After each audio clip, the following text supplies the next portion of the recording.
मी सर्वप्रथम सन्माननीय मुख्यमंत्री देवेंद्रजी फडणवीस साहेब, त्याचबरोबर आमचे प्रदेशाध्यक्ष रवींद्रजी चव्हाण साहेब यांचे खूप खूप मनापासून आभार मानतो. शुभेच्छा त्यांच्याकडनं स्वीकारतो, त्यांचा आशीर्वाद स्वीकारतो. कारण खूप मोठा सन्मान त्यांनी पश्चिम महाराष्ट्राचा, कोल्हापूरचा, माझा आणि संपूर्ण महाडिक परिवाराचा केला आहे. त्यांचा आणि त्यांच्या संपूर्ण केडरचा मी खूप खूप मनापासून ऋणी आहे.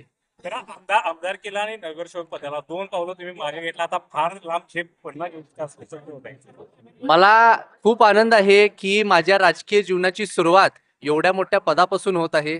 मी विधानसभा असेल किंवा महानगरपालिकेची निवडणूक असेल, मला जरी माघार घ्यायला लागली असेल तरी सुद्धा मी निराश झालो नव्हतो. तरी सुद्धा मी पक्षाचं काम करत राहिलो आणि आज परत मला सन्माननीय मुख्यमंत्री महोदयांनी आणि अध्यक्ष महोदयांनी एक खूप मोठी संधी फक्त कोल्हापूर जिल्ह्यापुरतं नाही पण आता संपूर्ण महाराष्ट्र राज्यामध्ये काम करण्यासाठी दिलेली आहे. त्याचा मला फार आनंद आहे. सर्व गोष्टी जसं आपण सर्वांनी न्यूजच्या माध्यमातून कळालं तसंच मला सुद्धा कळालं.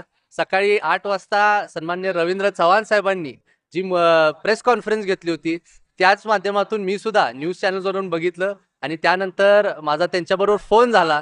मी त्यांना म्हटलं सुद्धा की साहेब मला तरी कल्पना द्यायची होती आणि साहेबांनी मला सांगितलं की तुझ्यासाठी सरप्राईज आहे आणि आता हा पक्ष तुझ्याबरोबर ताकदीने उभा राहणार आणि तू संपूर्ण महाराष्ट्र राज्यामध्ये काम करायचं आहे. मंत्री महोदयांनी आणि खास करून मुख्यमंत्री महोदयांनी त्यांचे विचार मांडले.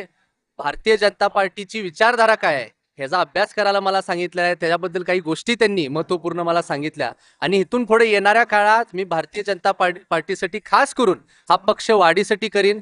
आम्हाला आता माझं असं टार्गेट आहे की येणाऱ्या 1 वर्षात संपूर्ण राज्यामधनं 1 लाख युवक युवती आता या पक्षामध्ये प्रवेश करतील. हे ध्येय आमच्या समोर ठेवून आता आम्ही कामाला लागलेलो आहे.